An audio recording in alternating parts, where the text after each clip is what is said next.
So I should also say I'm fasting right now. It's been almost 2 days, 45 hours. So just water, no food. In honor of this conversation, just to get in the right mindset, get into the spiritual level. I've read that you often fast for many days. Can you explain why you fast and where does your mind go when you fast?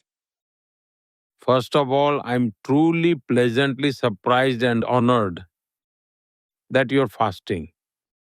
All the more because it feels like you're fasting as a tribute of respect for me. So I express my deepest gratitude to you for doing this.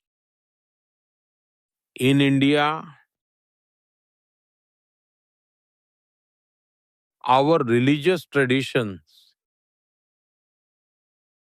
are actually a way of life. Our Supreme Court once gave a brilliant interpretation of Hinduism.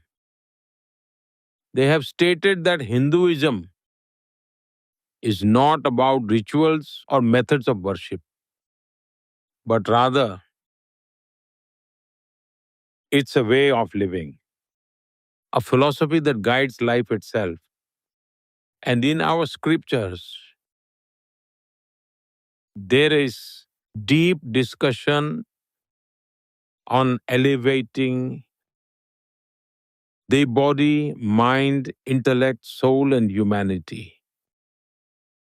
They outline various paths, traditions, and systems to achieve this. And fasting is one of them. But fasting alone isn't everything. In India, whether you see it culturally or philosophically, sometimes I see that fasting is a way to cultivate discipline. If I put it in simple terms or explain it to the viewers who are unfamiliar with India, it is a powerful tool to bring both the inner and outer self into balance. It shapes life in profound ways. When you fast, you may have noticed, as you said, you've been fasting on water for 2 days. Every single one of your senses, especially smell, touch, and taste, becomes highly sensitive.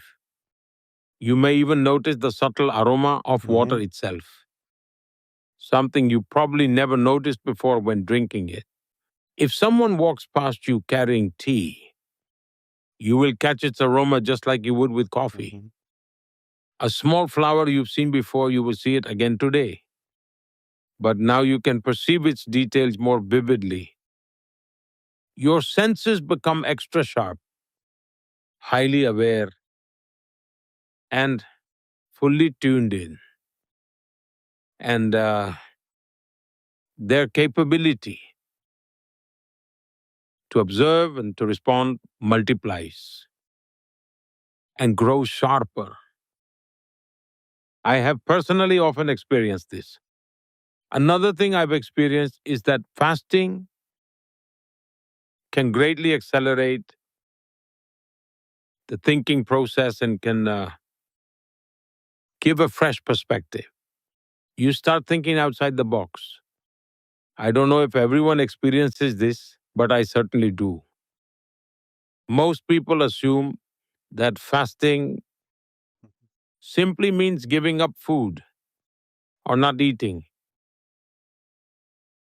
But that's just the physical aspect of fasting. If someone is forced to go without food due to hardship, with an empty stomach, can we call that fasting? Fasting is actually a scientific process. Whenever I fast for an extended period, I prepare my body in advance. For 5 to 7 days before the fast, I follow various Ayurvedic practices and yoga practices, along with other traditional cleansing methods, to internally reset my system. Before actually beginning the fast, I make sure to drink a lot of water as much as possible. So you could say that this detoxification process helps prepare my body in the best possible way. And once I begin fasting, for me it's an act of devotion. For me, fasting is a form of self discipline. For me personally, even while I go about doing my daily activities during a fast, my mind remains deeply introspective and focused inward. And that experience is profoundly transformative for me. My practice of fasting didn't come from reading books, listening to sermons, or following a tradition just because my family happened to have observed it. It came from my own personal experience. During my school days, there was a movement inspired by Mahatma Gandhi's vision, his vision of cow protection. The government had not enacted any laws at the time. At the time, people across the country observed a one-day fast by gathering in public places in silent protests. We were just kids, probably had just finished primary school. Something inside me said I should be part of this. And that was the first time in my life I experienced fasting. At such a young age, I felt neither hunger nor any desire for food. Instead, I felt a new awareness, a surge of energy within me. So I became convinced that fasting is a science, far beyond just skipping meals. It is something far greater than that. Then gradually, I refined my body and mind through various experiments. Over time, it became a long and disciplined journey for me. And one thing is certain, fasting never slows me down. I work just as much as usual. Sometimes I even work more. And another fascinating thing I've noticed is that when I need to express my thoughts, I'm amazed at where they come from and how they flow. Yeah. It's truly an incredible experience. So you still do meetings with world leaders. You still manage the affairs of India. You still carry out your role as a leader on the world stage, all fasted, and sometimes 9 days. Well, this practice has a long historical context. I hope it may be interesting for those listening. There is an ancient tradition in India called Chaturmas. During the monsoon season, we know that the digestion tends to slow down. And so in this season, many people in India follow the practice of eating only a single meal within 24 hours. For me, this starts around mid-June and goes on until after Diwali around November. For about 4 to 4.5 months, I follow this tradition of eating only once in 24 hours. Then comes the Navratri festival in India, which usually falls in September or October.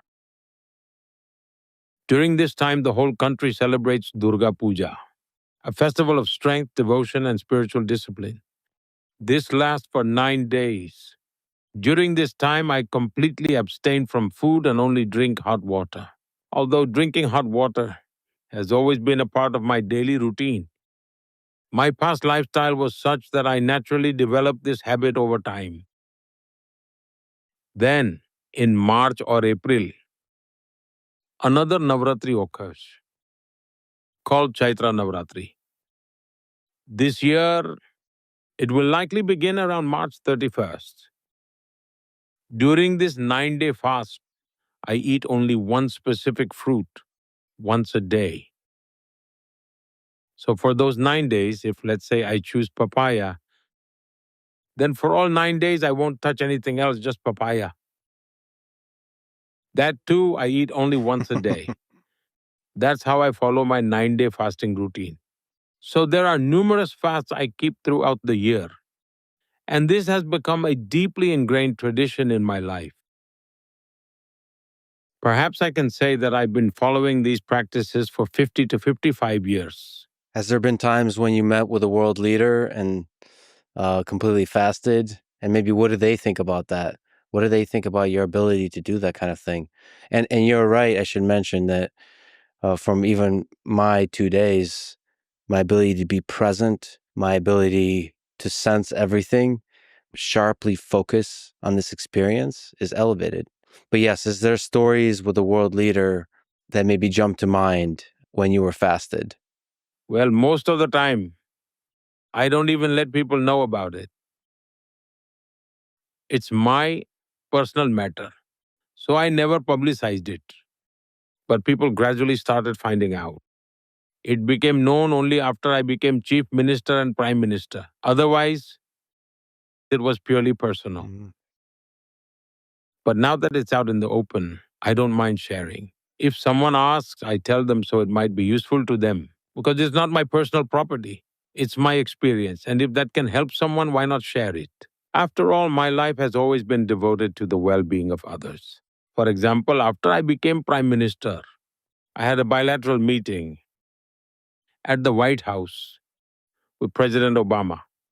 And he had also arranged a formal dinner.